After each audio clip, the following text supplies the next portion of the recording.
1 Corinthians 15 and 33. Actually, give praise, glory, and honor to the Most High Yah by way of YAHUSHA HaMashiach. And let's look at 1 Corinthians 15:33. Just going straight on into it. 1 Corinthians 15 and 33. 1 Corinthians 15 and 33.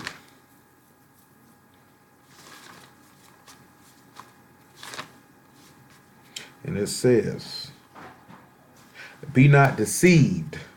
Evil communications corrupt good manners. Awake to righteousness and sin not. For some have not the knowledge of Elohim. I speak this to your shame. Before we deal with verse 33, he told you to awake to righteousness and not to transgress, because some people do not have the knowledge of Elohim, and he's speaking this to your shame. And there's a reason why we'll turn around and look at this. I want you to look at Deuteronomy 17 and 17, if I'm not mistaken.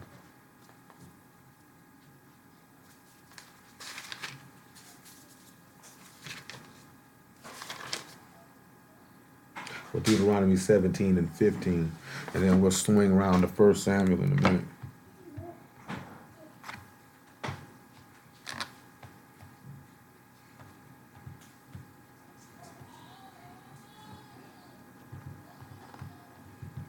Deuteronomy 17 and 15. And it says, thou shalt in any wise, verse 14. And when thou art come into the land which Yahuwah thy Elohim give thee, and thou shalt possess it, and shalt dwell therein, and shalt say, I will set a king over me, like as all the nations that are about me. Thou shalt in any wise set him king over thee, whom Yahuwah thy Elohim shall choose, one from among thy brethren shalt thou set king over thee, that thou may not set a stranger over thee, which is not thy brother. Now drop down to verse, I'll read 17, this is flowing to it. Neither shall he multiply wives to himself, that his heart turn not away. Neither shall he greatly multiply to himself silver and gold. And it shall be, when he sit upon the throne of his kingdom, he shall write him a copy of this Torah in a book out of which is before the priests the Levites. And it shall be with him, he shall read therein all the days of his life, that he may learn to fear Yahuwah his Elohim, and to keep all the words of this Torah and the statutes, and to do them. So the instruction for the king is to write a copy of the book and read it. So I want you to go to about 1 Samuel, I want to say about 13.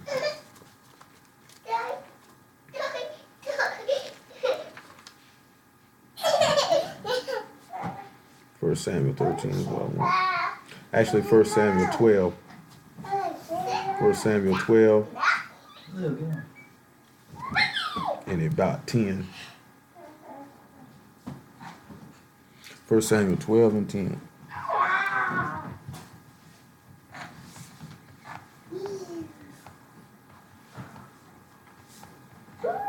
I'll give me a second.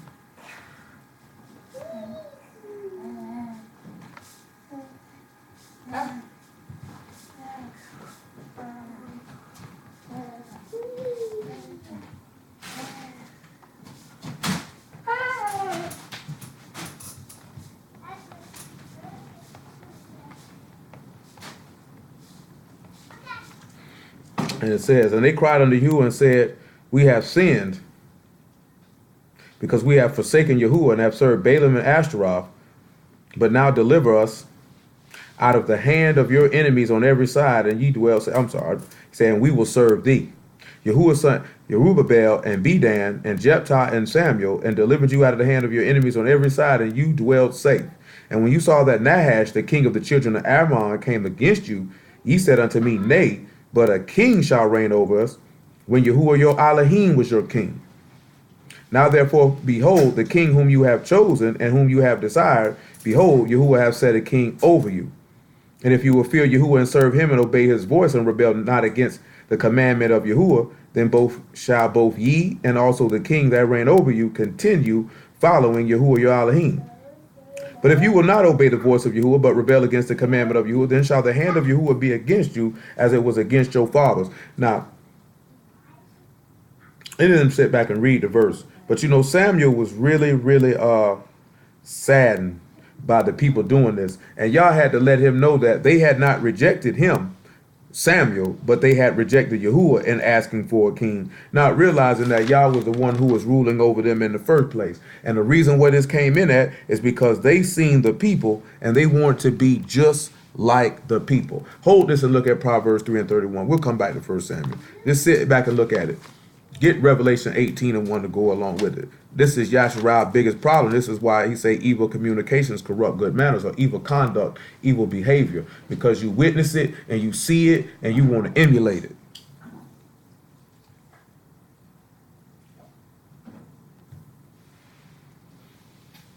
It said, envy thou not the oppressor and choose none of his ways.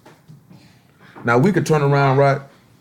And we could swing and we could go look at how when we came up out of Egypt, they were envying the people that oppressed them. They were envying the things that they had and the things that they had given them. You know what I'm saying? Hold on. Hold on, y'all.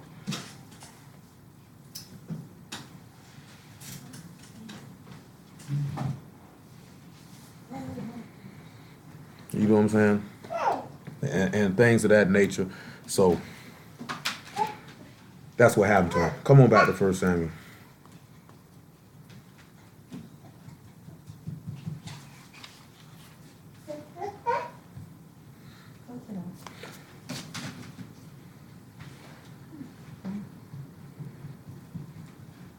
And so we're going to come over here to about 1 Samuel 15 and about 16. Make it 15 and about 13.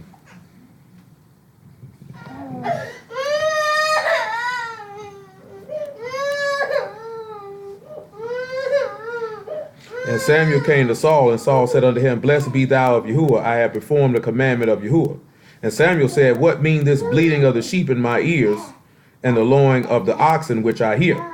Saul said, They have brought them from the Amalekites, for the people spared the best of the sheep and of the oxen to sacrifice unto Yahuwah thy Elohim, and the rest we have utterly destroyed. Then Samuel said unto Saul, Stay, and I will tell thee what you have said to me this night. And he said unto him, Say on. Now this is the reason we finna roll in here to look at this, because you seen that when they came in there, Saul seen the best of it. The people wanted it, and he feared them, and he didn't do what he was told to do, which was to utterly destroy these people. Listen what he tell him. And Yahuwah sent thee on a journey and said, Go utterly destroy. I'm sorry, I missed the verse. Then Samuel said unto Saul, Stay on, I will tell thee what Yahuwah hath said to me this night. And he said unto him, Say on. Samuel said, What thou was little in thy own eyesight? Was thou not made the head of all of the tribes of Yasharal? And Yahuwah anointed thee king over Yasharal. Yahuwah sent thee on a journey and said, Go utterly destroy the sinners, the Amalekites, and fight against them until they be consumed. Wherefore then did thou not obey the voice of Yahuwah, but did fly upon the spoil, and did evil in the sight of Yahuwah? Saul said unto Samuel, Yea, I have obeyed the voice of Yahuwah, and gone the way which you have sent me, and have brought Agag, the king of Amalek, and have utterly destroyed the Amalekites. But the people took of the spoil, sheep and oxen, the chief of the things which have utterly been destroyed, to sacrifice unto Yahuwah thy Elohim in Gilgal. And Samuel said, Have Yahuwah as great delight in burnt offerings and sacrifice as in obeying the voice of Yahuwah? Behold, it is better to obey is better than sacrifice, and to hearken the fat of rams. So he's telling this man that it was better for him to listen. He had been given an instruction, but because of the people around him, he leaned on to what they wanted to do, and therefore he didn't follow it. Now there's a reason, right? You know, he ends up getting rejected. Now I'm going to show you something in 1 Samuel 25 and 1.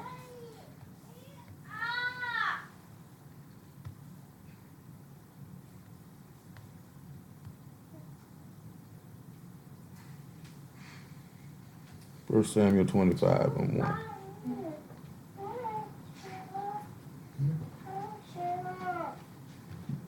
And it says, And Samuel died, and all Yasharal were gathered together and lamented him and buried him in his house at Ramah. And David arose and went down to the wilderness of Paran.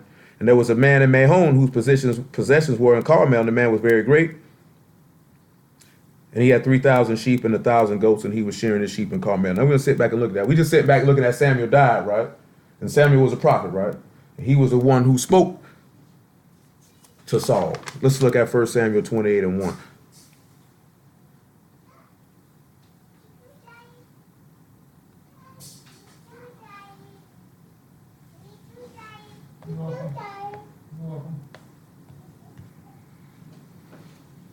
And it came to pass in those days that the Philistines gathered their armies together for warfare to fight with Yasharal. And Achish said unto David, Know assuredly that thou shalt go out meet with the battle, thou and thy men. David said to Achish, Surely thou shalt know what thy servant do. And Achish said to David, Therefore will I make thee a keeper of my head forever. Now when Samuel was dead, and all Yasharal had lamented him and buried him in Ramah, even his own city, and Saul had put away those that had familiar spirits and the wizards out of the land. And the Philistines gathered themselves together and came and pitched in Shunem, and Saul gathered to all Yasharal together, and they pitched in Gilboa. And when Saul saw the host of the Philistines, he was afraid, and his heart greatly trembled. And when Saul inquired of Yahuwah, Yahuwah answered him not, neither by dreams, nor by Urim, nor by prophets. Then said Saul unto his servant, Seek me a woman that have a familiar spirit, that I may go to her and inquire of her. And his servant said to him, Behold, there's a woman that have a familiar spirit at Endor. And Saul disguised himself and put on other raiment. And he went, 2 men with him, and they came to the woman by night. And he said, I pray thee, divine unto me by the familiar spirit, and bring me him up, whom I shall name unto thee. And the woman said unto him, Behold, thou know what Saul have done, how he have cut off those that have familiar spirits and the wizards out of the land. Wherefore then lay thou a snare for my life to cause me to die. Saul swore to her by Yahuwah, saying, As Yahuwah live, there shall be no punishment happen to thee for this thing. So, Saul done used bad judgment as well here, didn't he? Because in order to get what he wanted, he compromised the word. See, again, this is sitting back showing you evil communications corrupt good manners, because his desire to get what he wanted was greater than to him obey the word. Then said the woman, Who shall I bring up to thee? And he said, Bring me up Samuel.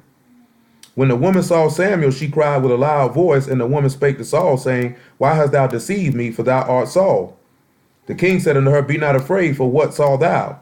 And the woman said unto Saul, I saw gods ascending out of the earth. What you think that could mean? She said, I saw gods ascending out of the earth. We talked about this a little bit on the Shabbat. So let's look at Proverbs 30 and 4. Let's hold this 1 Samuel 28 for a little bit of refresher.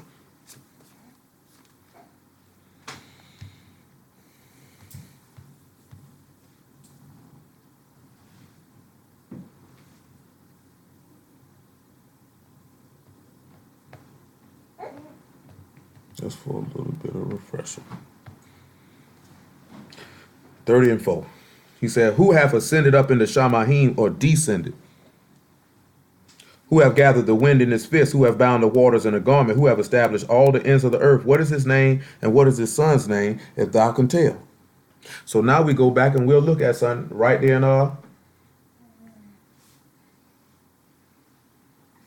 1 Timothy chapter 4 and about verse 14.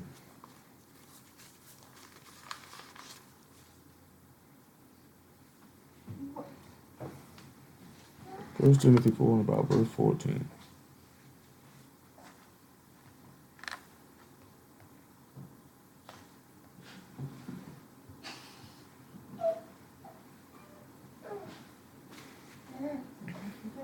I'm sorry, 3 and 14.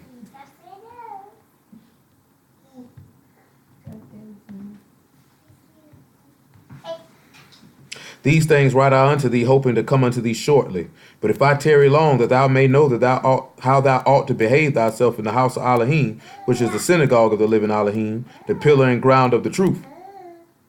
And without controversy, great is the mystery of reverence or godliness. Elohim was manifest in the flesh, justified in the Ruach, seen of Malachim, preached unto the Gentile, believed on in the world, and received up into esteem. Now, in order for him to be received up into esteem, he going to have to see Elohim coming up out of the earth. When you turn around, and you already know that this is just referring to his resurrection, but we need to see this again, and we need to sit back and look at it in Matthew 28 and 1. We need to sit back and we need to see that, because this is what she says she's seeing. Before we even sit back and look at what we came there for, because we came there for something else.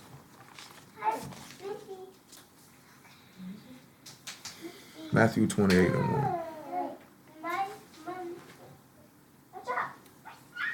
1. In the end of the Shabbat, as it was beginning to dawn towards the first day of the week, came Mary Magdalene and the other Mary to see the sepulchre. And behold, there was a great earthquake, for the Malachim of Yahuwah descended from Shamahim, and came and rolled back the stone from the door and sat upon it. His countenance was like lightning, and his raiment white as snow. And for fear of him the keepers did shake and became as dead men. And the Malachim answered and said unto the woman, Fear ye not, for I know you seek Yahusha, which were crucified. He is not here, for he is risen, as he said. Come see the place where the master lay.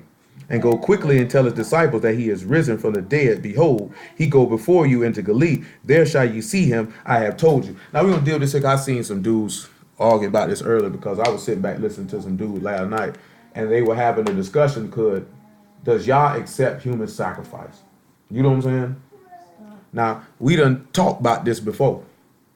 About that, Yah offered his son up for us all. But since it's in my head, let's look at Deuteronomy 24 and 16. We good in Matthew 28. We'll tie all this stuff in, Yah willing, one way or another.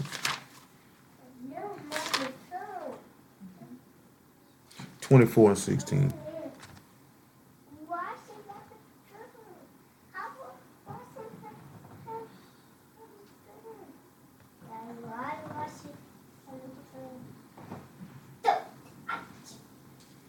And it says, the fathers shall not be put to death for the children, neither shall the children be put to death for the fathers. Every man shall be put to death for his own sin. See, so they'll look at this and they'll say, see, ain't no way in the world Hamashiach could be a sacrifice for anybody, because he said nobody can be put to death for your sins.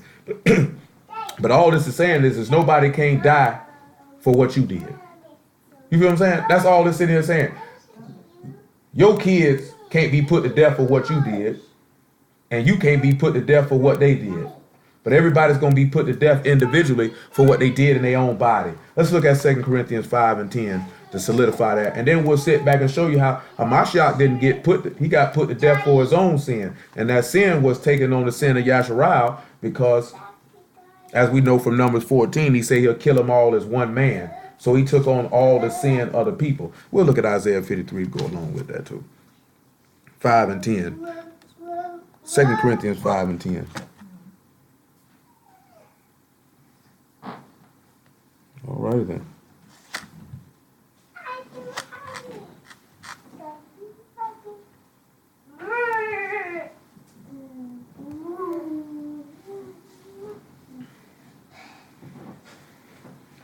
And it says, for we must all appear before the judgment seat of Mashiach, that every one may receive the things done in his body according to that he have done, whether it be good or bad. Knowing therefore the terror of the master, we persuade men, but we are made manifest unto Elohim, and I trust also are made manifest in your consciences. So he say every man is going to have, this is going right along with the law, every man is going to have to pay the penalty for what he's done, whether it be good or whether it be bad. That's why when you read in Revelation 20, and he say he'll open up the books, and every man is going to be judged according to what's written in the books. I can't be put to death for what somebody else did. You know what I'm saying? That's as simple as that. I don't see why dudes sit back and take this as meaning that a man can't be a sacrifice for sin, because that's not what it's saying. It's just simply saying that nobody can't be put to death for what somebody else did. Nobody got put to death for what a Mashiach did. Let's just run it down just to put it on tape. Let's look at Numbers 14 and about 11 or 14, just to have a record of it. Stop, Leah. That's how you hurt yourself the last time.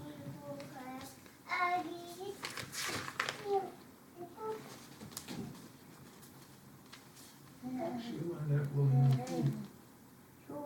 14 and 12 or 11. Numbers 14 and 11.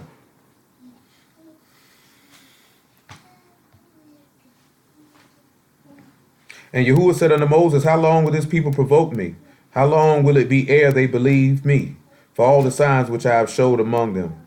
I will smite them with pestilence and disinherit them, and I will make of thee a greater nation and mightier than they.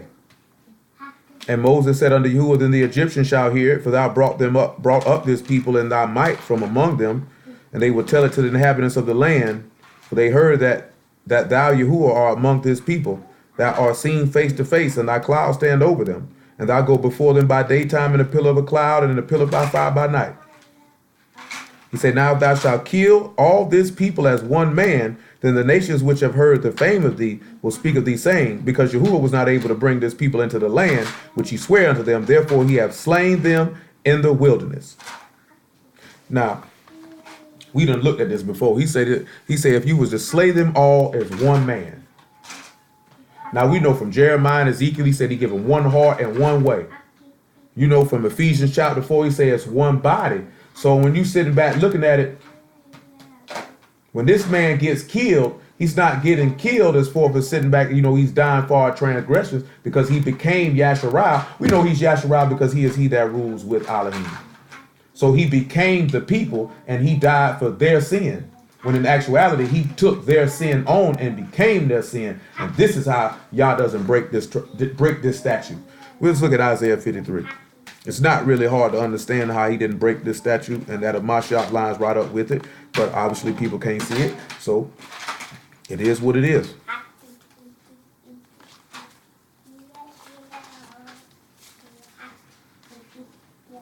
Isaiah 53 and about 8.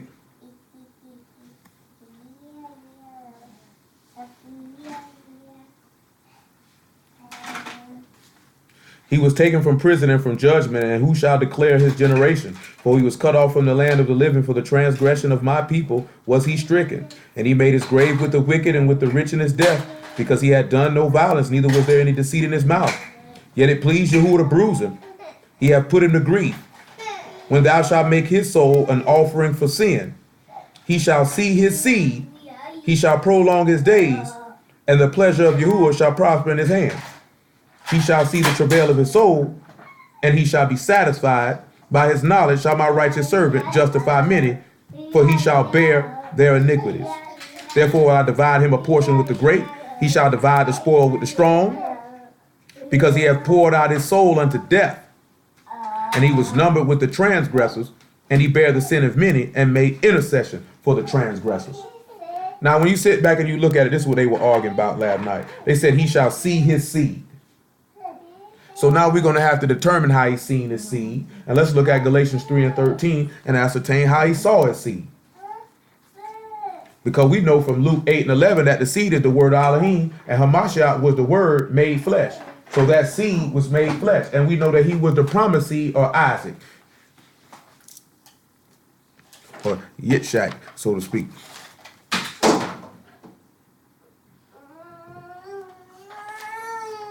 Okay, yeah.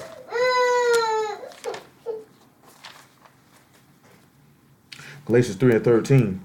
Mashiach have redeemed us from the curse of the Torah, being made a curse for us, for it is written, cursed is everyone that hang on the tree, that the blessing of Abraham might come on the Gentiles through YAHUSHA HaMashiach, that we might receive the promise of the Ruach through faith. Brethren, I speak after the manner of men, though it be a man's covenant, yet if it be confirmed, no man disannul or add thereto. Now to Abraham and his seed were the promises made. He saith not, and to seeds as of many, but as of one, and to thy seed, which is Mashiach. And this I say, that the covenant that was confirmed before Elohim and Mashiach, the Torah, which was 430 years after, cannot disannul, that it should make the promise of none effect. So now, this is going to be important, the reason what we're looking at, because when we look at Samuel's name means, I just forgot that fast, as strong as all. And this is who you're going to see coming up out of the earth. That's what we starting from in Samuel. When you turn around and you look at it, this woman say, I seen alls or Elohims coming out of the earth.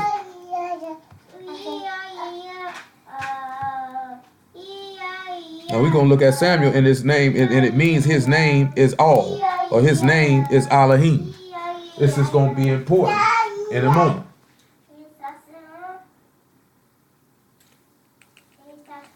Now let's turn around and let's look at Sunday, and let's look at Mashiach and Matthew 26.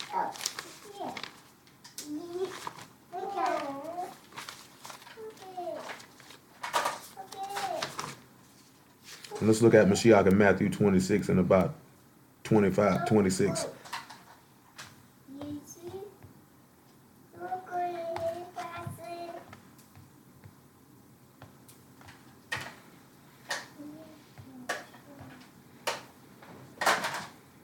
And as they were eating, Yahusha took bread and blessed it and brake it and gave it to his disciples and said, take, eat, this is my body. And he took the cup and gave thanks and gave it to them, saying, drink ye all of it, for this is my blood of the new covenant, which is shed for many for the remission of sins. But I say unto you, I will not drink henceforth of the fruit of the vine until that day when I drink it new with you in my Father's kingdom. Now we know when he sat down and drank that cup, he became transgression. He became sin then, didn't he? When he taken this cup, remember he say the wicked drink the wrath. We know Elohim's wrath had been flexed on Yasharal many a day, especially what we were reading in Numbers 14, for as many times as they had provoked him and went against him, and he was prepared to release that wrath upon them. But instead of doing that, he released it on his son. So when he released it on his son, because he became Yasharal, because he became that man, he took on that sin. Matter of fact, you could even sit back and you could look at it like this. We talked about this on the Shabbat, right? So I'm not going to go all the way live through it.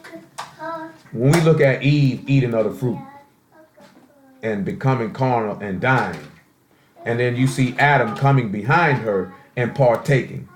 You see that as Mashiach coming behind, becoming a man. Matter of fact, look at Galatians 4:1. We'll just read it like that.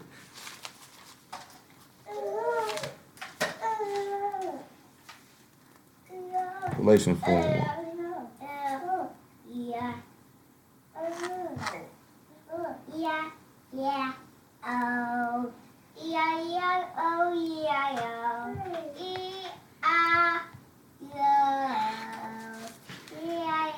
No, I say that the heir, as long as he is a child, differ nothing from a servant, though he be master of all, but is under tutors and governors until the time appointed of the Father. Even so we, when we were children, were in bondage under the elements of the world. But when the fullness of time was come, Elohim sent forth his son, made of a woman, made under the Torah, to redeem them that were under the Torah, that we might receive the adoption of sons. And because ye are sons, Elohim has sent forth the Ruach of his son into your hearts, crying, Abba, Father. Therefore thou art no more a servant, but a son, and if a son, then the heir of Elohim through Mashiach. Now this is the reason why I took this direction. Now he said now that he sent forth his son, made under the law, being made flesh, right? To redeem us who was under that law, which is that law of Adam, of death. Because when Adam transgressed, right, he said that you'll be cursed and that you would die. So now there's a reason for this. So come over here and let's look at Luke 3 and about 22. Well, not 22, right down here to 37, because we're not going to read all. Well, yeah, I wanted 22. My apologies, 21, and then we'll drop down.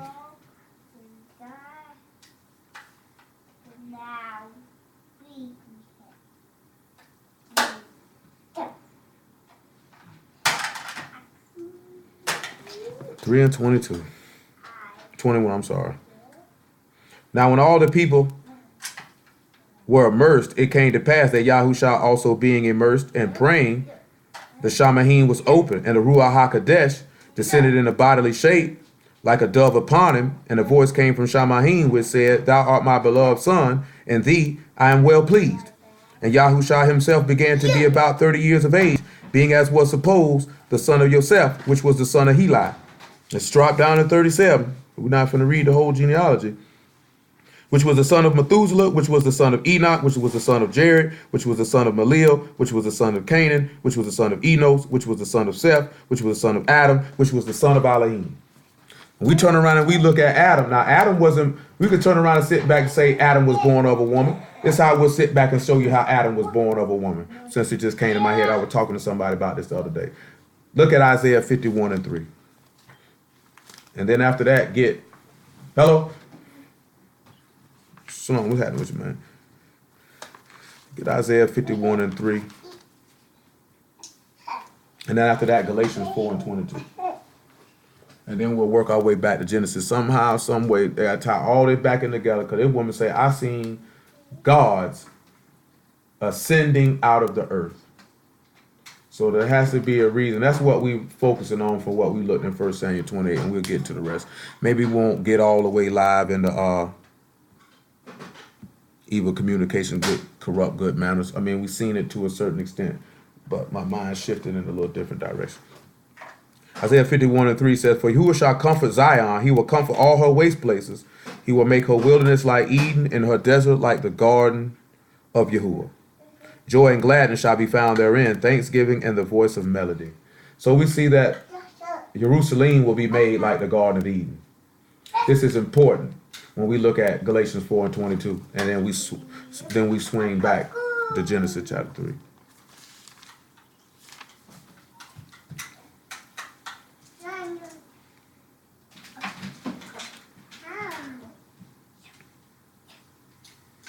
For it is written that Abraham had two sons, the one a bondmaid and the other by a free woman. But he who was of the bondwoman was born after the flesh, but he of the free woman was by promise. Which things are an allegory, for these are the two covenants. The one from Mount Sinai which gendered the bondage, which is Agar. For this Agar is Mount Sinai in Arabia, in answer to Jerusalem, which is now in bondage, which now is and is in bondage with her children. But Jerusalem, which is above, is free, which is the mother of us all. So let's go back and look at Genesis chapter 2 then, because it say you under tutors and governors, say born of the law, to the time appointed. He say even though he was an heir, he differed nothing than a servant. You're going to sit back and look at Adam as an heir. He was an inheritor of everything. We'll look at Genesis 1:26 first. He was an inheritor of everything. But he differed nothing than a servant because he had to serve Yahuwah until the time appointed. Reason why we're looking at this is we're going to have to line this up and see that Mashiach is this. So when we read that Deuteronomy 24:16, what these dudes were talking about, okay, can't nobody die for nobody's sin, then we're going to turn around and see that Mashiach actually becomes Adam. So when he becomes Adam, he doesn't die for Adam's sin. He dies for sin just like Adam did. We turn around and look at it and see he become Yasharal. He doesn't die just, oh, I'm dying for what Yasharal did. I become all of Yasharal. So therefore, it's as if he put them to death when he put me to death. You see what I'm saying? When he put him to death, it's as if he put Adam to death. Therefore, this is how that transgression can be removed, and this law is not violated, where another person come and die for your transgressions when you're guilty of them. Somebody else didn't come do it. He became you and took it on. That's why I say he will bear their iniquities. So in order to bear their iniquities, he has to take on their reproach. In order to take on their reproach, he has to become them. That's what they miss. Elohim said, "Let us make man in our image, after our likeness, and let them have dominion over the fish of the sea, and over the fowl of the air, and over the cattle, and over all the earth, and over every creeping thing that creep upon the earth." So Elohim created man in his own image. In the image of Elohim created he him. Male and female created he them.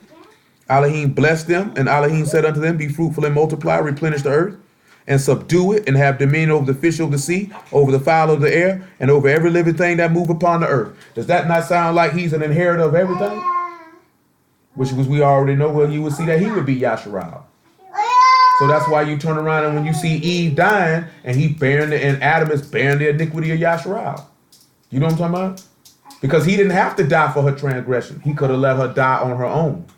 But he became a part of her transgression. Why? Because male and female created he them. You came out of me. He said he called them. He said male and female created he them.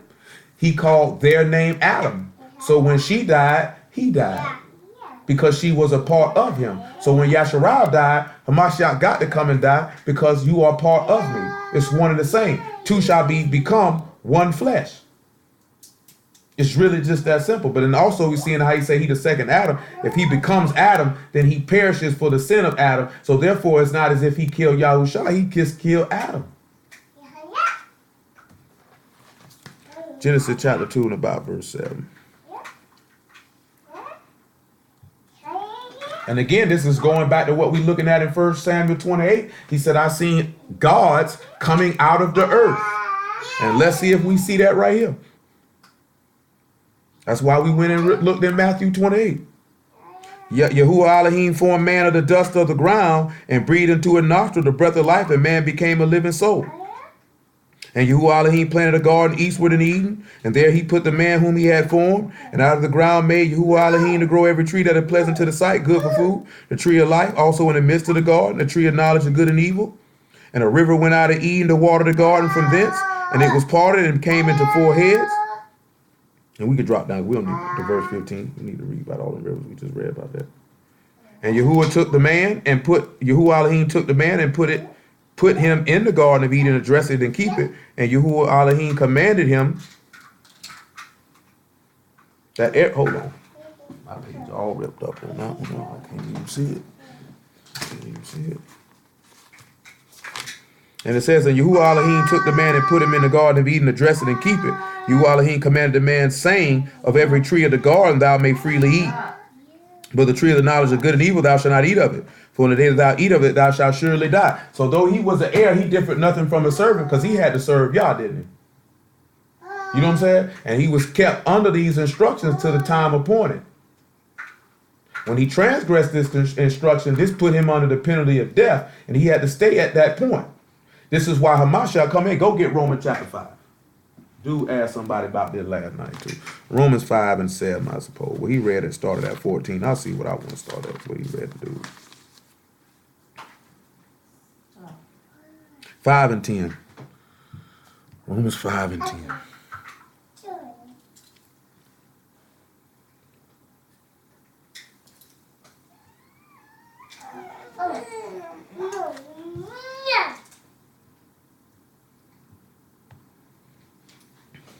For if when we were enemies, we were reconciled to Elohim by the death of his son, much more being reconciled, we shall be saved by his life. And not only so, but we also joy in Elohim through our master Yahushua HaMashiach, by whom we have now received the atonement. Wherefore, as by one man sin entered into the world, and death by sin, and so death passed upon all men, for that all have sinned. You see how he said one man? Now you'll sit back and see why he turned around to number 14 and say, I'll kill them all as one man. So even when you turn around and look at it, he's saying, I'm going to kill Yasharal as one man. I'm going to kill Adam as one man. And he say, two shall be one flesh. It's still taking you back to the oneness. You're going to have to come right back to that. So when you turn around and look at it, what they don't realize is when he said he died for the sins of the world, he died for the sin of Adam. So therefore, the father didn't get put to death for the children, nor did the child get put to death for the father, but every man get put to death for his own sin. Mashiach became Adam, therefore he got put to death for that sin to redeem man from death. Does that make sense? It says, for until the Torah, sin was in the world, but sin is not imputed where there is no Torah. Now, you know how simple that is? There was no sin for Adam to commit, period, until he told him not to eat from that tree, right? Because he didn't give Adam anything where there'd be penalty if he transgressed. He said, go replenish the earth, multiply all that there, right? He said, sin can't be imputed where there is no Torah. So he couldn't impute death on Adam. Now, we know Adam wasn't made to live forever, but he couldn't impute death on Adam because there was no instruction telling him that he would die if he did something, did it? Till we read Genesis 2 and 17, where he told them, don't do this. Now, once that law has been laid down, now I can impute death upon you. Because before that, there was nothing you could read where he could put death on. He gave instructions. Moon go here, sun go here, stars do this, do this, do this, do this. You know what I'm saying? And they're going to stay affixed in their place. But then when he made Adam a living nephesh or a living soul, now he gave this man an instruction. Even when he did all this here, he planted the garden and put all these trees. There was nothing for Adam to do that was wrong. So there's no sin where there's no trespass. I mean, where there's no law, sin cannot be imputed. See, if he would have never told him, don't eat from this tree, he couldn't have imputed that on him if he didn't want him to do it, if he didn't tell him not to do it. Once he told him not to do it, then you turn around and you sit back and look at it. This is when even you sit back and you look at it even with the serpent coming to Eve, because he had already gave Yasharah the instruction. But the evil communications corrupt the good man. That's why he said, awake to righteousness and sin not. Some of you have not the knowledge of Elohim. I speak this to your shame. She was shamed. You sit back and look at it. They went and covered themselves with fig trees. Why? Because they were shamed. Because they did not let the knowledge of Elohim stay in their mind. Because why? Because they were corrupted by those who were around them. You know what I'm talking about? No.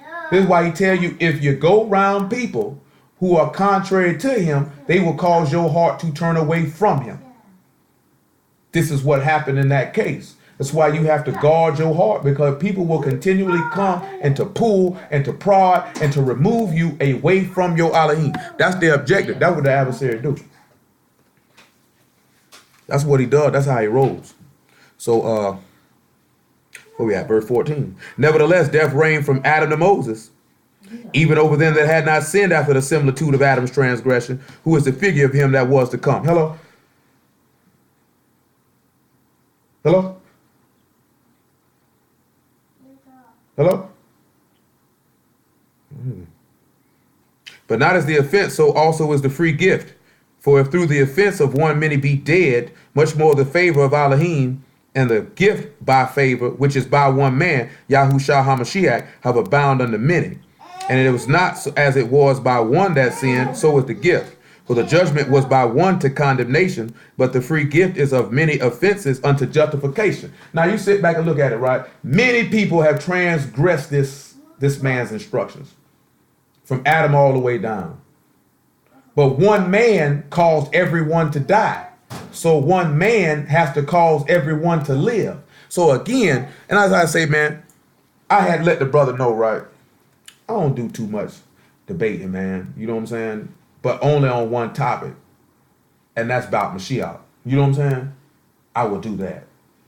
Because every now and then you got to contend for the faith. Like when we were down there talking with them dudes, like we had to contend for the faith. You telling people, we've dealt with this before, and I told you that dudes teach this. You telling people the new covenant is not in effect. When you telling people the new covenant is not in effect, you telling them that their sins are not forgiven. You're telling them that there is no Ruach HaKodesh. So therefore, we might as well eat, drink, and be merry, because tomorrow we die, because there's no justification unto life under the old covenant. You can't attain that. So when they read Deuteronomy 24 and 16, and they turn around and they say, hey, the fathers can't be put to death for the children can't be put to death for the fathers. Everybody he can't die for your sin. But that's not what he's telling you. If you go commit adultery, your child cannot be put to death for you committing adultery. You know what I'm saying? That's all that means. If you steal, you can't be killed because your child steal. You know how most people be like, okay, you should lock the parents up for what the kids do? See, that's against our law. If the kid is out there selling dope, robbing, killing, whatever the case may be, you can't go to jail for that. You can see the injustice in the American system because they lock parents up when kids are truants. You know what I'm saying? The kids don't go to school, then they lock the parents up for it. But under our law, the child would be punished for that. The parent wouldn't be punished for that because that's the child's transgression. That's not the parent's transgression. That's all that instruction means. You know what I'm saying? I ain't got no business going to kill nobody else for committing adultery if one person got caught for it. I don't need to be finding their uncle. I don't need to be finding their kids. I don't need to go find their wife. That's all on that man. That's all on him. But we turn around and we look at it though. We know our law, there has to be an atonement made for sins to be forgiven. When these men sit back and say that this man did not die for your transgressions, then you're saying that you want to remain under the penalty that was laid out in Bereshit or Genesis chapter 3:19. Stop. Sit. Thank you. Thank you. That's what that means. Do you not realize that a bull and goat could not get that off of you? Come over here to Hebrew chapter 10, verse 1. A bull and goat couldn't get death up off of you. That's why he say it pleased y'all to bruise him. It pleased him to do it. He had to make an intercession. He had to bear the sins of men. I mean, he had to carry them. You know what I'm talking about? He had to carry that load. Somebody had to carry that load. So what they don't realize is, and they'll try to say this is conjuncture or interloping or whatever they want to call it. He literally, in order to not violate Deuteronomy 24 and 16, YAHUSHA had to become Adam. And literally for YAHUSHA to not violate 24 and 16, he had to become Yasharal. And since he became Adam, guess who he became? Yasharal. It's just that simple. Therefore, he can redeem us from that. That's why I say the brothers were arguing about this. Oh, we still under captivity. He did not come to redeem you from the curse of captivity. You know what I'm saying? I'm talking about a physical captivity and bondage. And we can read that. Because he told the people plainly that they were going. And all he was doing was quoting what Ezekiel told you and what Jeremiah told you and what Isaiah told you. You going. You going. He never said, that's why when they sat back and asked him in Acts 1 and 6, they say, Master, at this time when you restore the kingdom of Yasharal, he said, it's not time for you to know the times and seasons of Abba. It's not for you to know. Hello? We're going. It's not for you to know. It's not for you to know. You know what I'm saying? It's not for you to know. So he was letting them know right then and there. I wasn't coming to save you from this. You going up under these people. Matter of fact, when he came, we were already in captivity. We were already in captivity. We were just in the land. I don't even see why dudes even fail to mention that. And then, of course, we know why we were in captivity. Because he had to be a stranger in his own land. Just like Abraham was. Just like Isaac was. Just like Jacob was. Because he had to feel the Torah in that aspect. But see, like I say now, and I don't want to get too far off the subject. Because I ain't trying to go too long this evening. But I told the brother that this particular topic, because they were debating, can Hamashiach die for your sins, right? It ain't even got to be that about right there. I'm going to tell the brother, like, he can go get 5 of these niggas. You know what I'm saying? 5 of them. And it's just me. Just me. And they can ask me about, because I don't even really want to debate them. You know what I'm saying? You pick book, chapter, and verse, and we'll just see if it's who it's talking about. And we'll just see what it is. And let the people judge. And if they want to follow YAHUSHA HaMashiach, well, Baruch be them. And if they don't, let y'all render unto them according as he see fit. You know what I'm saying? Because the dudes that I be hearing, and it's not to toot my own horn or none of that there, but I say this because I am supremely confident in my Elohim and the information that he has given me. You understand what I'm saying? I'm supremely confident in it. That the dudes that the dudes that be coming out there do such a piss poor job of defending the faith that this has to be done. Because the mocking, the ridicule, and all that stuff, man, and the blasphemy and the greasy talk that some of these dudes be talking, you know what I'm saying? I don't particularly care for it. I'll show y'all something else just because the nigga said it too, if y'all permit. Now, they were saying Jesus. Of course, you know, you couldn't pay me to call that man that in the course of a regular conversation. You know what I'm saying? And the dude tried to call the man like Jesus, or like try to mock him and say he was a woman based off something in the Torah about a female lamb being sacrificed without blemish, not knowing that Hamashiach fulfilled that because he was male and female at the same time. But because these dudes don't know that, this allows sinful men to mock what we believe. You know what I'm saying? And I don't know about y'all. You know, some people be like, oh, you can ignore them. Sometimes you can't ignore that stuff. When you go to start stepping off is when they really, really go to blaspheming. You know what I'm saying? Like when they really, really go to blaspheming, like talking greasy, that's one thing. But the blasphemy though, that's when you depart. You know what I'm saying? Like I'm gonna let you have that.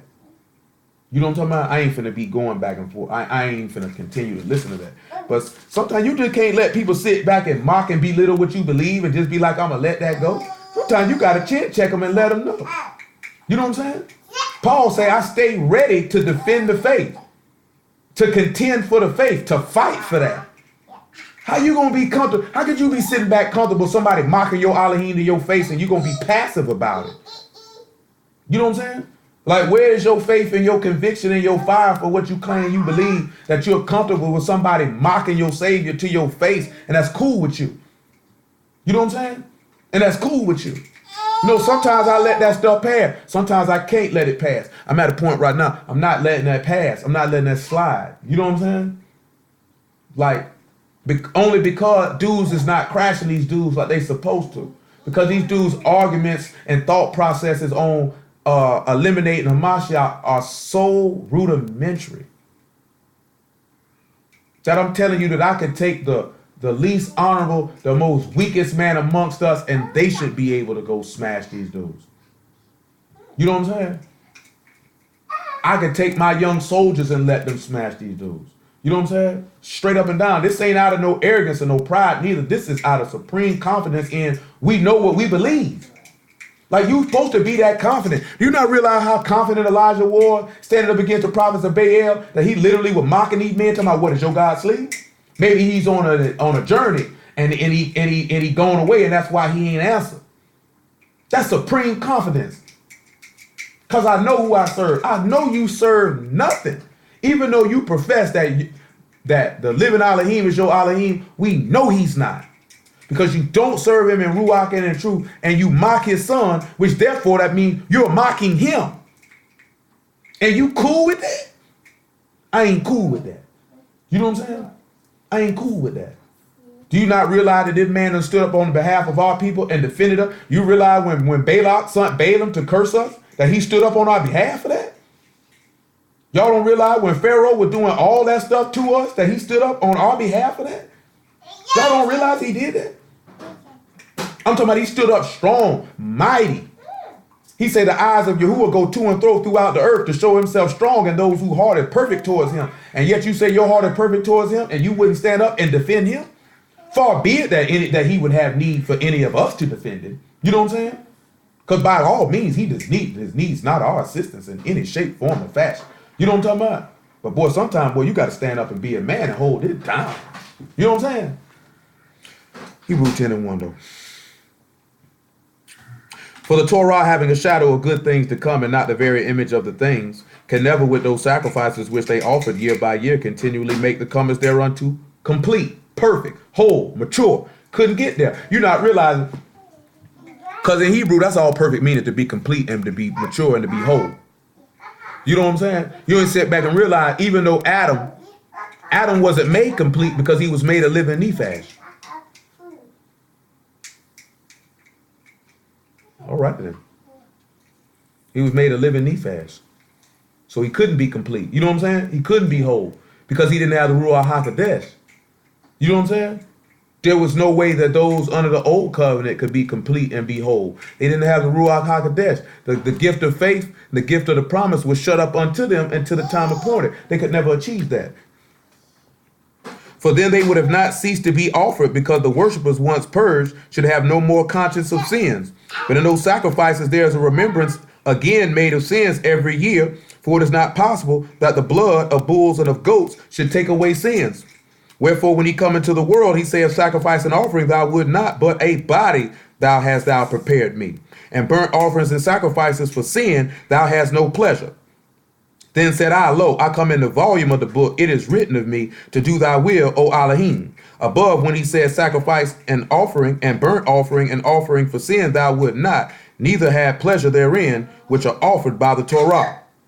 Then said he, lo, I come in to do thy will, O Elohim. He take away the first, that he may establish the second. So when we turn around and look at it, you can see the same aspect of, we've looked at this before, of seeing the old covenant with Adam, right? These dudes don't even sit back and realize that he got to become the second Adam, because the first Adam brought death into the world and he was made of dust and ashes, flesh and blood. So it's quite natural to take away the first Adam. He's got to make the second Adam a body. You understand what I'm saying? He's got to do that. That's how he's got to become Adam. If he doesn't make him a body, then he can't become Adam. Therefore, he can't take away the first to establish the second. Let's look at 1 Corinthians 15. My mind went a whole different direction than what we're talking about. What I had in my head, but told y'all for it nonetheless. 1 Corinthians 15 and 42. All this still holding 1 Chronicles 28. All this is he talking about seeing Elohim coming up out of the ground, out of the earth. This is what that woman with the familiar spirit with Saul, this is what she seen. She seen gods coming up out of the earth. This is what she saw. When you sit back and you look at it, he took Adam from the dust of the ground. You seen a God coming out of the earth. So that's why we already read Matthew 28, because when you see Hamashiach coming up out the ground, you see a God coming out of the earth, because we ain't got to read Romans 1 and 4. It said he was declared to be the son of Elohim with power and by the resurrection of the dead and the Ruach HaKodesh. And we already read in Luke chapter 3 and verse 38 that Adam was called the son of Elohim. Therefore, when this woman with the familiar spirit sees God's coming up out of the earth, then guess what she said? She seen a Mashiach then, didn't she? And then he calls up Samuel, who we know his name is Elohim. You know what I'm talking about?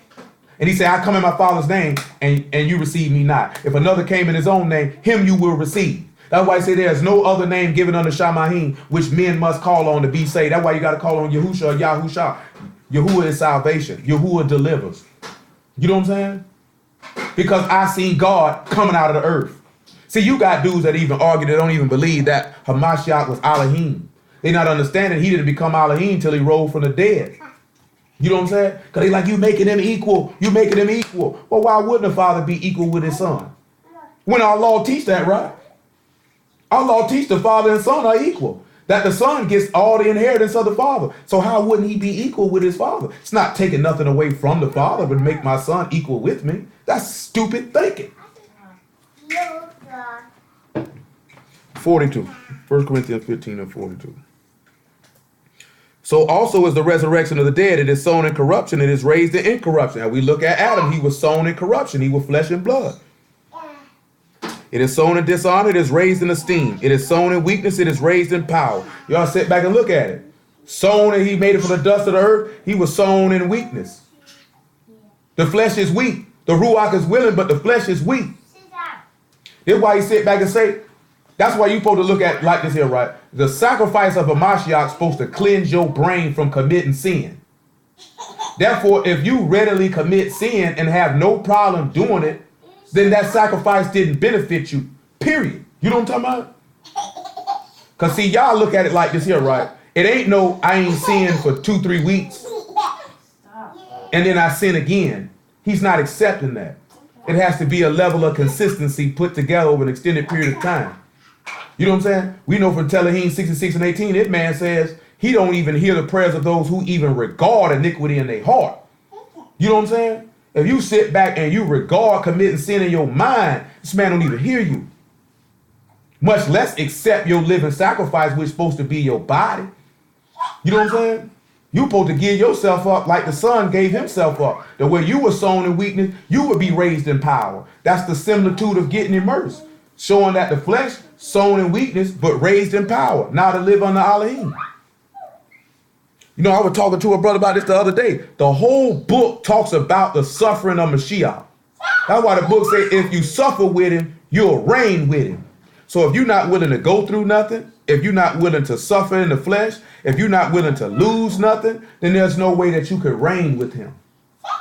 When you sit down, you look at Joseph, he suffered. You know what I'm talking about? Even the dude that was in the jail with him suffered with him. So when Joseph came up out of the prison, that dude reigned with him because he suffered with him.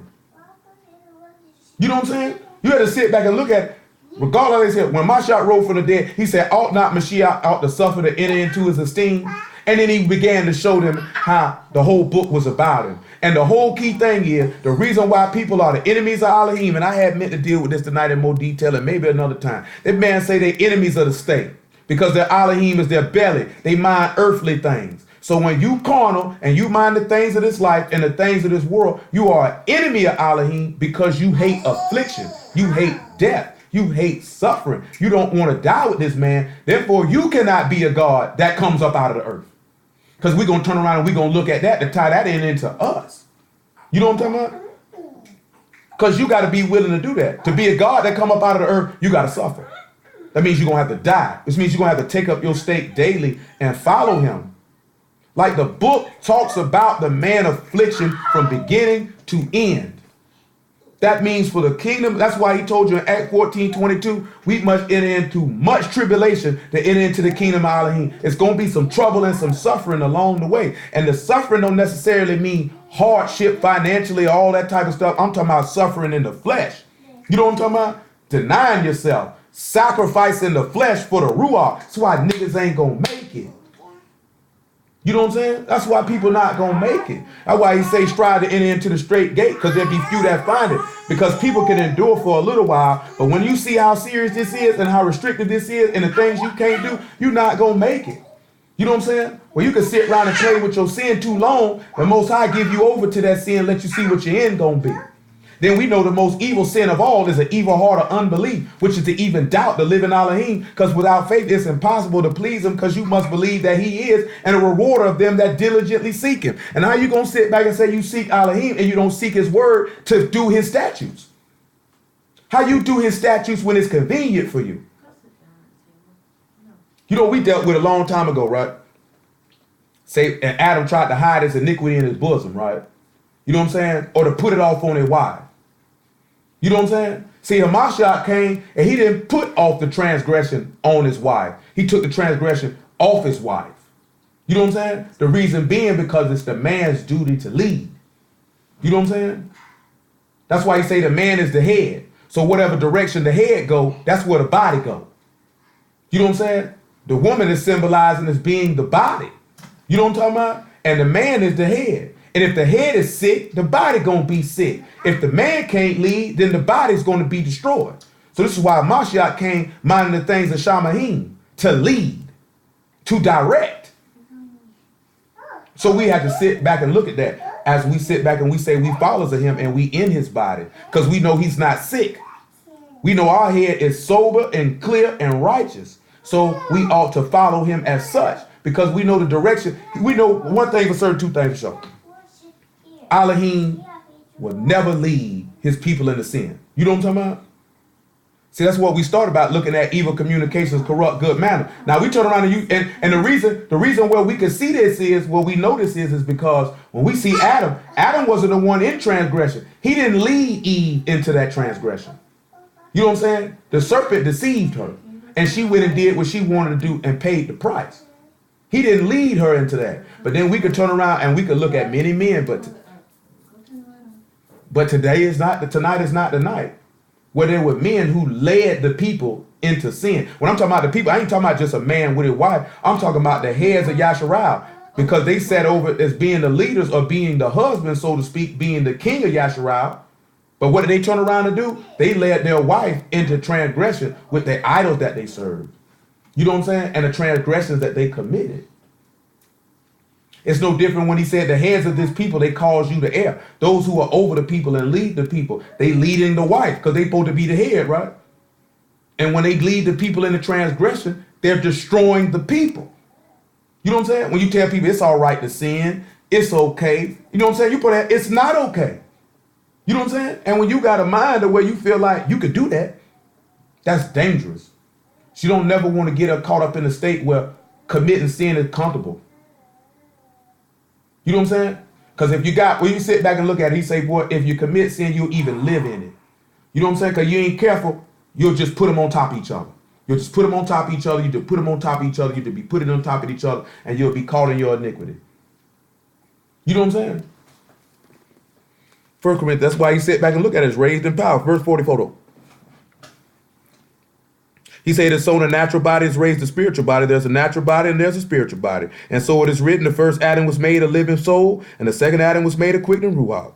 Howbeit that was not first which is spiritual, but that which is natural, and after that, that which is spiritual. The first man of the Arats, earthy. The second man is the master from Shamahim.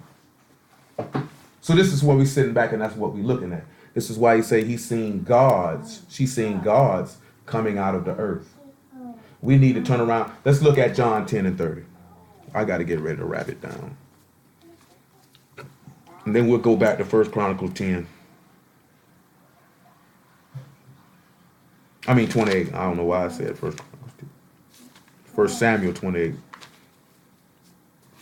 I don't know why 1 Chronicles 10 even came in my head. I'm going to go over here real fast, see what it say. That's why I said. That's why it came to my head. Y'all can go ahead and grab your 1 Chronicles 10 as well. And go right along what we talking about. I was wondering why that just came to my head like that. But John 10 and 30. I and my Father are one. Then the Yahudim took up stones again to stone him. Yahusha answered them, many good works have I shown thee from my Father. For which of these works do you stone me? And the Yahudim answered him, saying, for a good work we stone thee not, but for blasphemy, because thou, being a man, maketh thyself Elohim. Yahusha answered, this is not written in your Torah, I said, ye are gods. If he called them gods unto whom the word of Elohim came, and the scripture cannot be broken. So now he's turning around and he said this here because the scripture says, the Tanakh says, this woman say, I seen Elohim or gods, alls coming out of the earth. Ascending is what she said, or raising. This is what she says she's seen, right? So let's turn around. So when we turn around and you look at it, right? We know 1 John 3 and 1 says, what manner of love hath the Father bestowed upon us that we should be called the sons of Elohim, right? So when we see those men resurrected in Matthew 27, we see Elohims coming out of the earth. We see gods coming out of the earth. Because this is what she said. That's what she saw she seen, right? She said she seen that, and who else came up without the earth as well? His name is Elohim. This is what she's seen. Because we already read in 1 Timothy 3, it say Elohim was justified in the flesh and preached on in the world and received up in the esteem. Because in the beginning was the Word, and the Word was with Elohim, and the Word was Elohim. So when they seen a Mashiach, and Mashiach come around telling these people, I, my Father, all he called, he said, we got to kill you, man. You say you God. He said, ain't that written in your law? He said, thinking that robbery, that you make yourself equal with Elohim. This is the same mind that Mashiach YAHUSHA had. This is the same mind we supposed to have. We supposed to realize Romans 9:6. That's if we gonna serve him. And if we gonna serve him, then we gonna realize that we're gonna walk in a particular fashion. We're gonna live in a particular fashion. We're gonna do things in a particular fashion.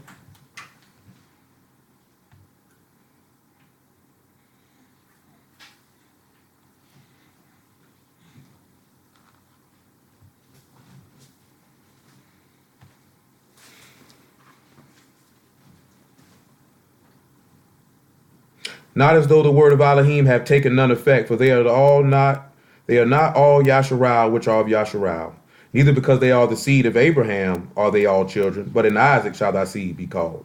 That is, they which are the children of the flesh, these are not counted. These are not the children of Elohim, but the children of the promise are counted for the seed. For this is the word of promise, at this time will I come, and Sarah shall have a son. So this is the promise.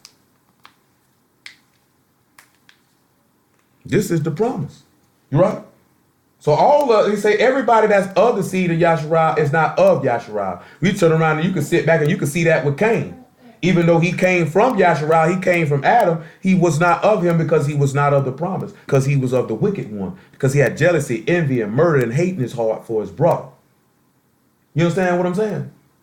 So what the reason why we sitting back and we looking at this for a reason is that we don't have to, we need to turn on and take on that nature of Elohim. Because in order for you to be a God, in order for you to be a son of Elohim, then guess what you're going to have to do? You're going to have to die, and you're going to have to be resurrected, and you're going to have to be declared to be the son of Elohim with power, which is by the Ruach HaKodesh. And we know where the word of the king is, there is power. And he say, it is the flesh profit nothing. It's the Ruach that quickeneth. The word that I speak unto you, they are spirit and they are life. And he's saying there are some of you here who do not believe.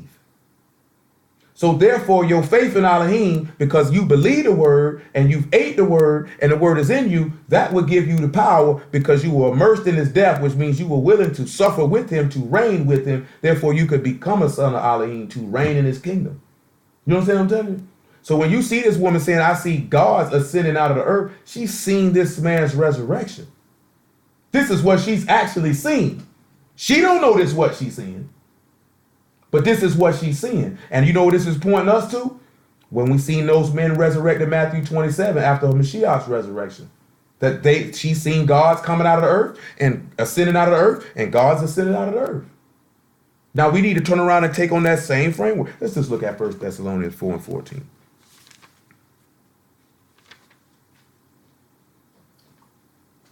Matter of fact, make it Philippians 3:8.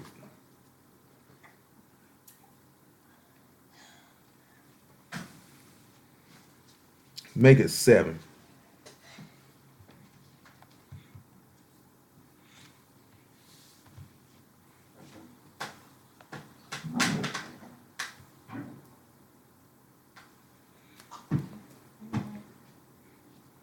But what things were gained to me, those I counted lost for Mashiach.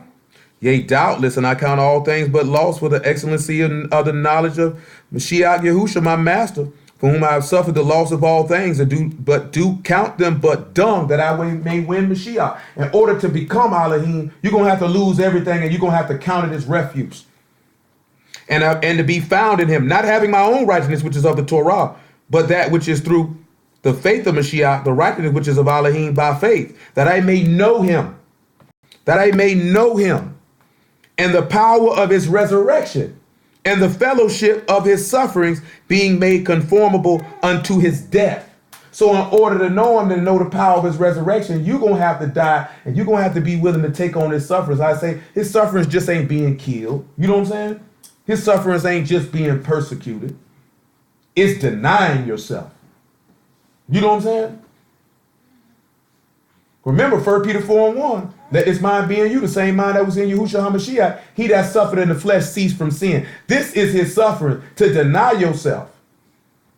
This is how you would be conformed to be a son of Elohim. In the midst of that, you're going to have some persecution. You might have some tribulations. You might have some distresses. You might be hungry. You might be naked. You might have peril. You might duck the sword.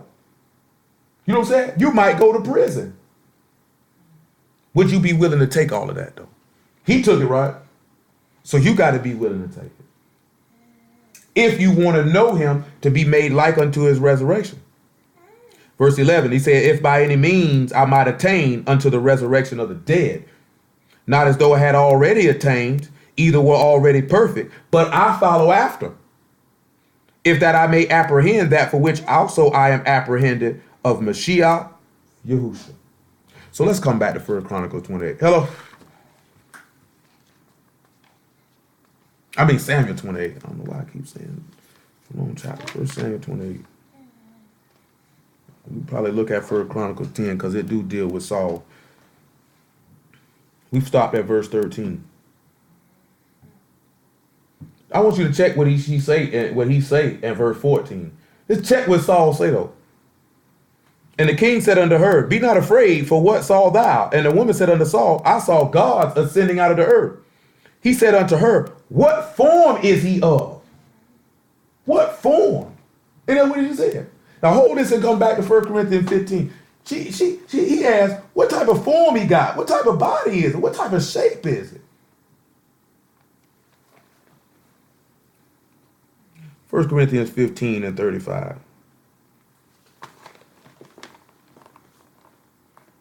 It says, but some men will say, how are the dead raised up, and what body do they come? What form is it of, right? Thou fool, that which thou sow is not quickened except it die. And that which thou sow not. That body that shall be but bear grain, it may chance of wheat or some other grain. But Elohim give it a body as it has pleased him, to every seed his own body. All flesh is not the same flesh, but there's one kind of flesh of men, another flesh of beasts, another of fishes, and another of birds. There are also celestial bodies and bodies terrestrial. The esteem of the celestial is one, and the esteem of terrestrial is another. And you know what it's telling you? Come back to 1 Samuel 28. It's esteem in this fleshly body, because this is the work of Elohim's hands, right? He said, but that one there don't differ to the esteem of a celestial body or a heavenly body. You know what I'm saying? That's why he sit back and tell you, that which is flesh, and that which is ruach. If you are the flesh, you got a type of glory, but your glory gonna be in the earth though. You know what I'm saying? And that which is of Shamahim, your glory gonna be which is the things that are in Shamahim though. So you're gonna have to be of the ruach though. So that's why he say what form it comes, because we already done looked at and read in 1 Corinthians 15 about power and weakness, right? One of the earth, one of Shamahim. Which one are you going to be? 28 and 14. And he said unto her, what form is he of? And she said, an old man come up. You heard what she said? An old man come up. Now, why would this be important? We talked about this the other day, so I ain't going to go into great detail, like going and getting it. She said an old man come up, right? So if he an old man, guess what he would have, right? He'd have gray hair, right? And then when you look in Daniel chapter 7, you see the Ancient of Days and the Son of Man coming in, and he had hair like wool, right? So then you turn around and you see in the Revelation that the Mashiach had hair like wool. Then we turn around and look at it and say you got to raise up in Leviticus, I think 16 and 32, about stand before the hoary head. And the hoary head give judgment to give honor to it. And you see everybody standing up to Mashiach in Revelation 20 because he's the judge. And remember, John chapter 5 says that the Father is giving all judgment into the Son's hands. So what we looking at is saying he was old. We're looking at how he was in the beginning with the word is how he is the Ancient of Days. So when you see Mashiach raising from the dead, because this is what he's seeing. This is what she's seeing. This is what she's bringing up. She see an old man with a mantle or a staff, so to speak. You know what I'm talking about? She turned around and she's seeing Mashiach raised from the dead. She's seeing the Ancient of Days. Because remember, Hebrews chapter 7 and about verse 3 or 4, when it speaks of Melchizedek, say he was made like unto the son of Elohim, right? No end of days, no beginning of days, right? But abide continually. That means old, aforetime, Ancient of Days. This is what she's seeing. Because she's seeing Samuel, she's seeing his name is Elohim. You know Mashiach say, blessed be him that cometh in the name of Yahuwah. So all intents and purposes, she is seeing Yahushua HaMashiach. This is who she's seeing. This is who she's seeing. Old man with a mantle. She's seeing my name is Elohim. 28 and 14 again. And he said unto her, what form is he of? And she said, an old man come up, and he's covered with a mantle. And Saul perceived that it was Samuel, and he stooped his face to the ground and bowed himself. Same way when the disciples perceived that Yahushua rose from the dead, and what did they do? Stooped to the ground and bowed themselves, didn't they? You would bow before Elohim, wouldn't you? Can't we go read in Nehemiah 8, the people bowing before Elohim, head to the ground? Samuel said to Saul, why hast thou disquieted me to bring me up? Saul answered, I'm sore displeased, for the Philistines make war against me, and Elohim is departed from me, and answer me no more, neither by prophets, nor by dreams. Therefore have I called thee. Now keep this in mind, right? He said he don't answer him by dream, prophets, or nothing, right? So he went to go seek to the dead to get an answer. He said, therefore I call thee, that thou may make known unto me what shall I do. Then said Samuel, wherefore didst thou ask me, seeing Yahuwah is departed from thee, and is become thy enemy? You have done to him as he spake by me. For you have rent the kingdom out of thy hand, and given it to thy neighbor, even to David. Because thou obeyed not the voice of Yahuwah, nor execute his fierce wrath upon Amalek, therefore have Yahuwah done this thing unto thee this day. Moreover, Yahuwah will also deliver Yasharal with thee into the hand of the Philistines, and tomorrow thou and thy sons be with me. And Yahuwah shall also deliver the host of Yasharal into the hand of the Philistines. Then Saul fell straightway all alone on the earth, and was sore afraid because of the words of Samuel, and there was no strength in him. For he had eaten no bread all the day, nor all the night. The same way you look at Mashiach giving up the Ruach, because he had ate bread all the day. Then he caused it to go dark, didn't he? And he didn't eat it none the night. Remember, this is King of Yasharal, he got to fit it, right? Let's look at 1 Chronicles 10 before we hit Luke 16.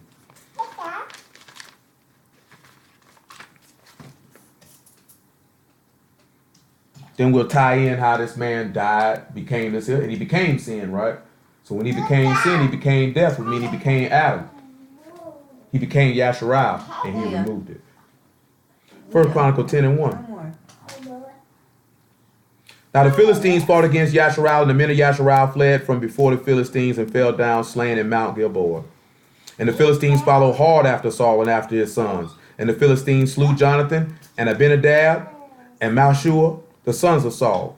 And the battle went sore against Saul, and the archers hit him, and he was wounded of the archers. Just like we know Mashiach was wounded for our transgression. Hold on, give me a second. We know this man was wounded for our transgressions. We know he was hitting his side, right? You know what I'm talking about? Y'all know this stuff, because we done looked at this stuff so many different ways. Y'all know what time it is. Well, most of y'all do. Give me a second. 1 second. And when we look at Saul, Saul's name means desired. Or Shaul name means desired. So desired was wounded of the archers, and the archers hit him. You know what I'm saying? And you know that'll tie back into Mashiach ought to be the fruit, the one desire to make one wise. Because you should have a desire to come to the Son. That's what we were looking at with Paul. He had a desire to want to know him and to be made like unto his resurrection and conformable to his sufferings. You got to want to have Shaul. You want to have that desire for the word. No one can put that desire in you.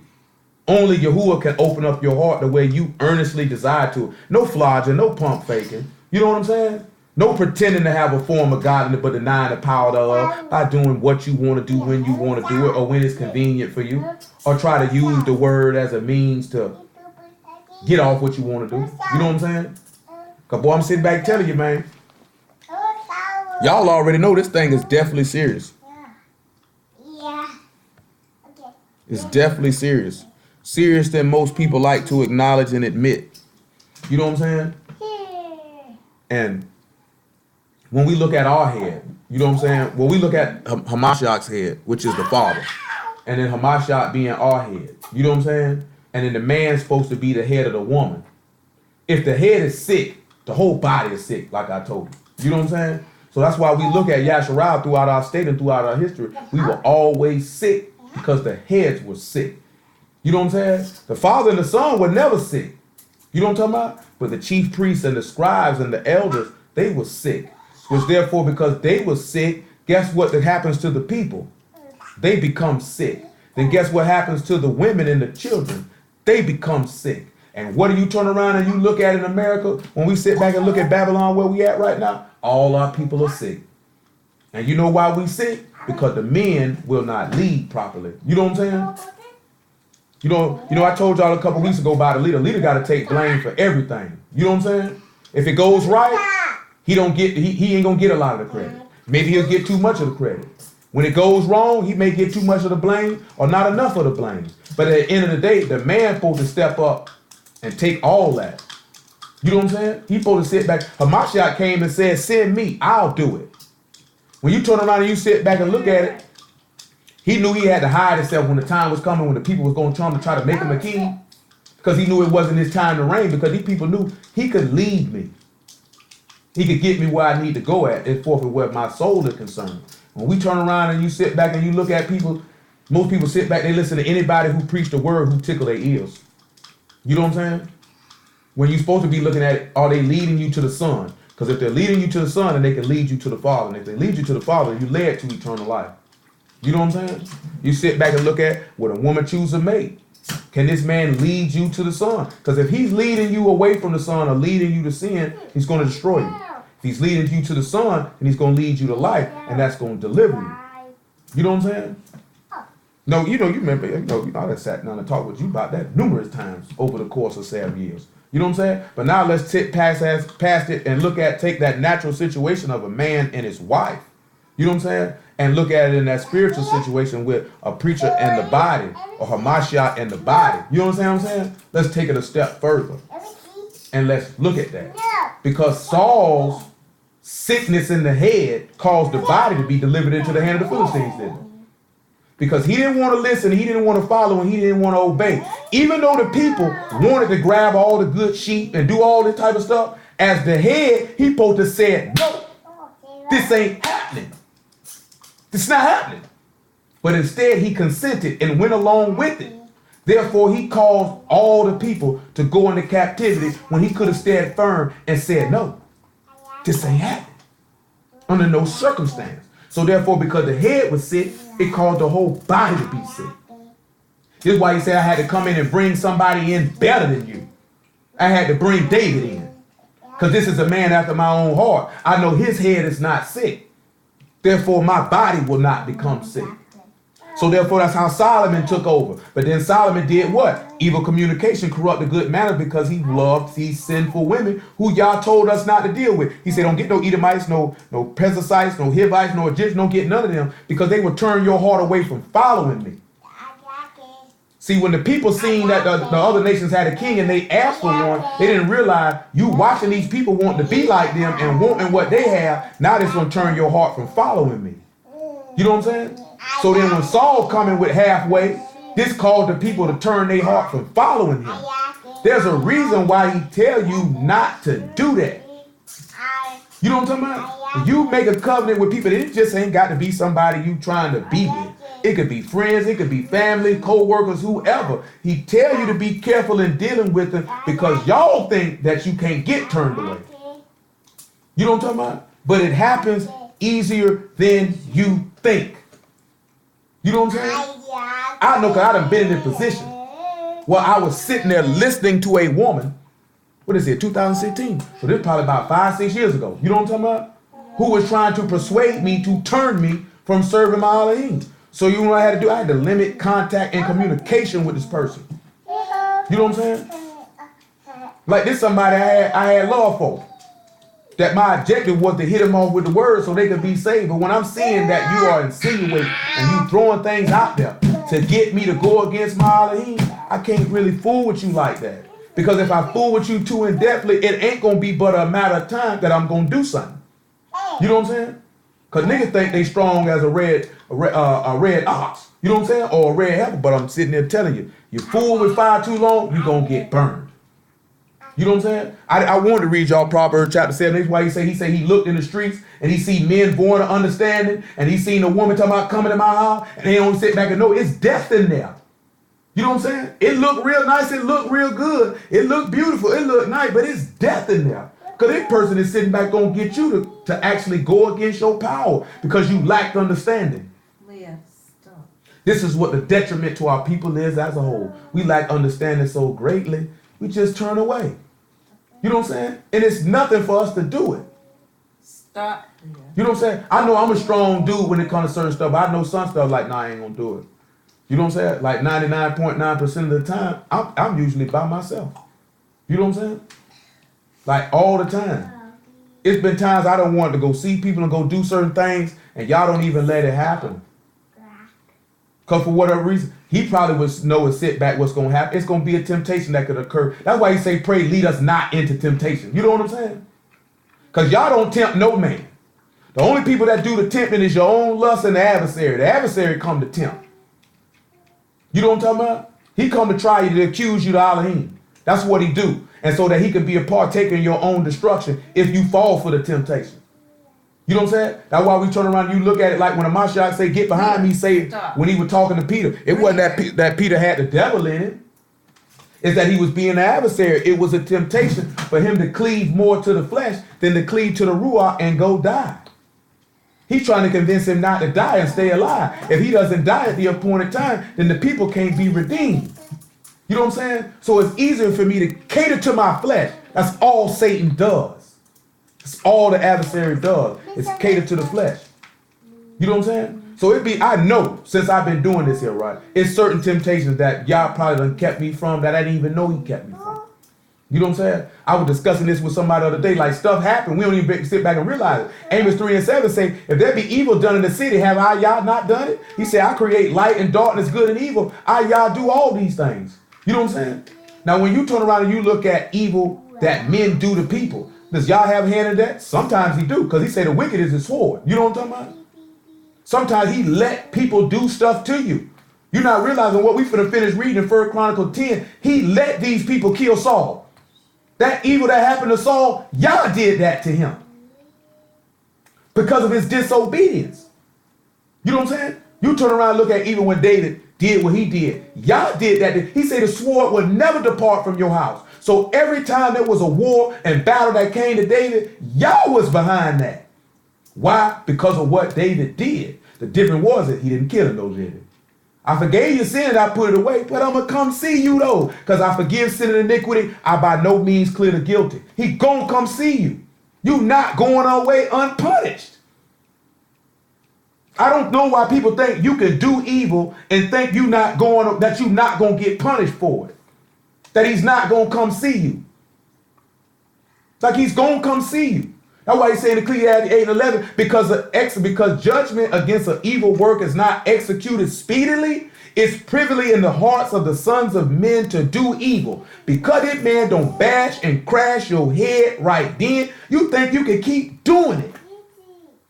And then you think he ain't going to come see you about it. When you both remember, he said he that despised Moses' law died without mercy under 2 or 3 witnesses. He said you sitting around looking for that, with that fearful look, for that fiery indignation. Nigga commit sin, ain't even scared that the man finna come see you.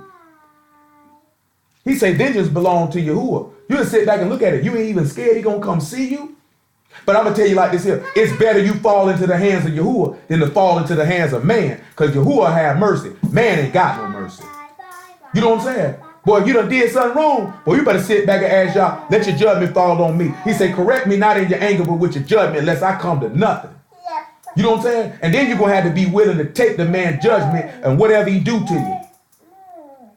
You're going to have to be willing to take it. You know, people ain't willing to take it. That's why they fall off from the word. Man, I see so many people. This is the thing that irked me the most. I see niggas do it all the time. Y'all this, y'all that. You know you ain't living right. Keep the man's name out your mouth. You taking the man's name in vain. Because you doing stuff contrary to the word, but you screaming his name. And you know you ain't got no intention on doing what he say. Now, if you got intention on doing what he say, then buckle down. If it's in your heart to do what he say, buckle down. That's it. Deny yourself. So you can be made like unto his resurrection and conformable with his suffering, that you might be saved. Let's finish this so we get out of here though. Then said Saul to his armor bearer, draw thy sword and thrust me through therewith, lest these uncircumcised come and abuse me. But his armor bearer would not, for he was so afraid. So Saul took a sword and fell upon it. Remember, we didn't dealt with that before. No man take my life. I lay my life down. Can't nobody get you to lay your life down. If you're going to follow Mashiach and be a God ascending out of the earth, you got to lay your, John 10 and 17, you got to lay your life down. If you're going to pick your life back up, you got to put it down. That's why Mashiach ain't faint and fall out. Because he said if you faint the day of adversity, your strength is small, meaning your faith is small. And most people's faith is extremely small. You got to get that faith strong, man. You got to get it up. You know what I mean? 10 and 17. Therefore doth the Father love me, because I lay down my life that I may take it again. No man take it from me, but I lay it down of myself. I have power to lay it down, and I have power to take it again. This commandment have I received of my Father. Hamashiach already told you to take up your cross and your stake and follow him.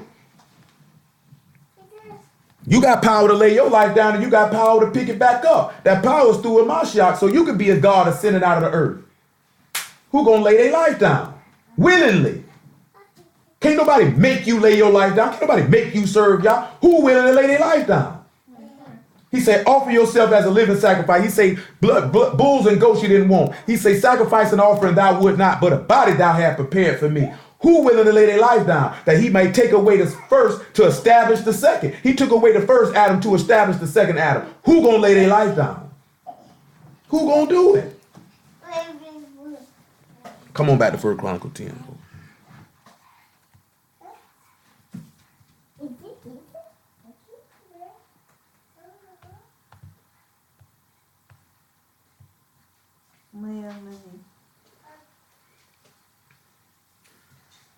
We drop down about verse 9 or verse 8. It came to pass on the morrow, when the Philistines came to strip the slain, they found Saul and his sons fallen in Mount Gilboa. And when they had stripped him, they took his head and his armor and sent into the land of the Philistines round about to carry tidings unto their idols and to the people. And they put his armor in the house of their gods and fastened his head in the temple of Dagon. And when all the people of Jabesh Gilead heard all that the Philistines had done to Saul, they arose, all the valiant man, and took away the body of Saul and the body of his sons, and brought them unto Jabesh, and buried their bones under the oak in Jabesh, and fasted 7 days. So Saul died for his transgression which he committed against Yahuwah, even against the word of Yahuwah, which he kept not, and also for asking counsel of one that had a familiar spirit to inquire of it, and inquired not of Yahuwah. Therefore he slew him and turned the kingdom unto David, the son of Jesse. That's what I sit back and look at. That's what a lot of people, that's what you turn around and look at it is. You went and inquire of a sinner instead of inquiring of Yah. How dumb can that be? You know what I'm saying? And that's what we turn around and do. We'll go inquire of a sinner instead of inquiring of them. But you know what goes up happening? You sit back and look at it, you trust the sinner more than you trust Yah. Luke 16 though.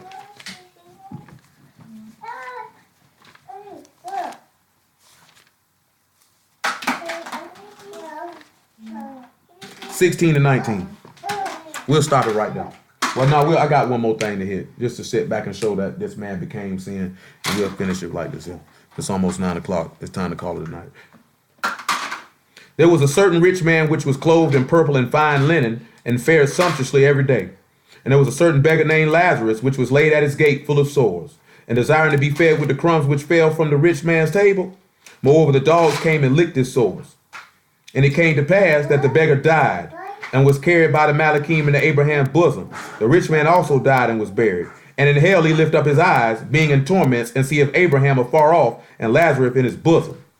And he cried and said, Father Abraham, have mercy on me, and send Lazarus, that he may dip the tip of his finger in water, and cool my tongue, for I am tormented in this flame. But Abraham said, Son, remember that thou in thy lifetime received thy good things, and likewise Lazarus evil things, but now he is comforted and thou art tormented. I'm going to show y'all what this go to. Psalm 55. I'm going to show y'all what this go to. Did you hit my head just now? I'm going to show y'all what this go to. If it ain't Psalm 55, it's Psalm 73. It's Psalm 73. My apologies. Psalm 73.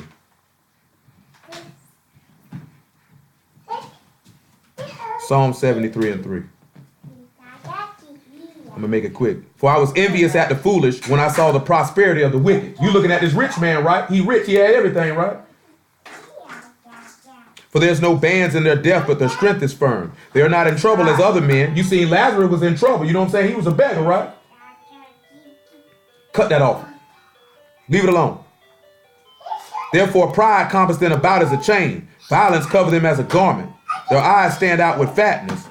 Stop it. They have more than their heart could wish. They are corrupt and speak wickedly concerning oppression. They speak loftily. They set their mouth against the Shamahim, and their tongue walk through the earth. Therefore his people return hither, and the waters are a full cup and are wrung out to them. And they say, how doth Elohim know? Is there knowledge in the Most High? Behold, these are the ungodly which prosper in the world. They increase in riches. Truly I have cleansed my heart in vain and washed my hands in innocency. For all the day long I have been plagued. Just like Lazarus, right? He'd been plagued, right? And I chastened every morning. If I say I will speak thus, behold, I should offend against the children of the generation of thy children. When I thought to know this, it was too painful for me. Until I went into the sanctuary of Elohim, then understood I their end.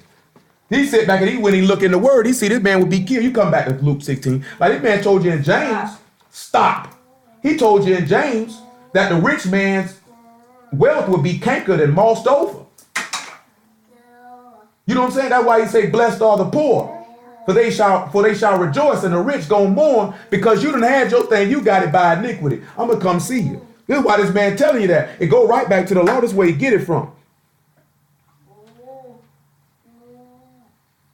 Look at 26, 16 and 26. And besides all this, between us and you, there's a great gulf fixed, so that they which would pass from hence to you cannot, neither can they pass to us that would come from them. That's why he said, don't be unequally yoked with unbelievers. You know what I'm talking about? Do you see how he put a great difference between them? I go right back to our law. Make a difference between the clean and the unclean, the Kadesh and the unkadesh. There's a great gulf fixed. You can't come to me, I can't come to you. I ain't no sinner. What I'm gonna go over there with you for? You're not righteous. What you coming over here for? You know what I'm talking about? Then he said, I pray thee therefore, Father, that thou would send me to my father's house. Send him to my father's house. For I have 5 brethren, that he may testify unto them, lest they also come into this place of torment. Abraham said unto him, they have Moses and the prophets. Let them hear them. And he said, nay, Father Abraham, but if one went unto them from the dead, they will repent. And he said unto him, if they hear not Moses and the prophets, neither will they be persuaded, though one rose from the dead. You sit back and you seen that with Saul, right? He went to inquire of the dead. He had the law and the prophets then, didn't he? He didn't inquire of them, did he? So what good was it for somebody to raise from the dead to tell it? You know what I'm talking about? So that's what you got to sit back and look at. People saying that somebody was to come back and say it. You don't need nobody to come back and say it. You got the book. If you ain't going to believe the book, you ain't going to believe nothing else. Somebody could come up out the grave and say, hey, man, y'all's real, boy. You going to hell if you're bucking. Somebody could come from Shamahim and say, y'all real. You're going to make it here if you're serving. But if you don't believe the word, you're not going to believe that either. You can bet that. God knows somebody sitting in their head right now saying, oh, I would believe it. No, you're not. The book just said you're not. So you're not. You know what I'm saying? That's a Mashiach talking. He the one said it. That means the Father said it. You ain't going to believe nobody that come back from the dead if you're not going to believe what's written in this book. What good is that? That's what you need to believe? You need to see that? That's what you need to stop being a liar, to be a fornicator, be an adulterer, be a thief, be a Sabbath breaker, be self-willed, be malicious, be spiteful, be unbelieving, be fearful. That's what you need to see? The word itself wasn't good enough? That's good right there, man. Praise y'all for YAHUSHA. We'll just finish off right there.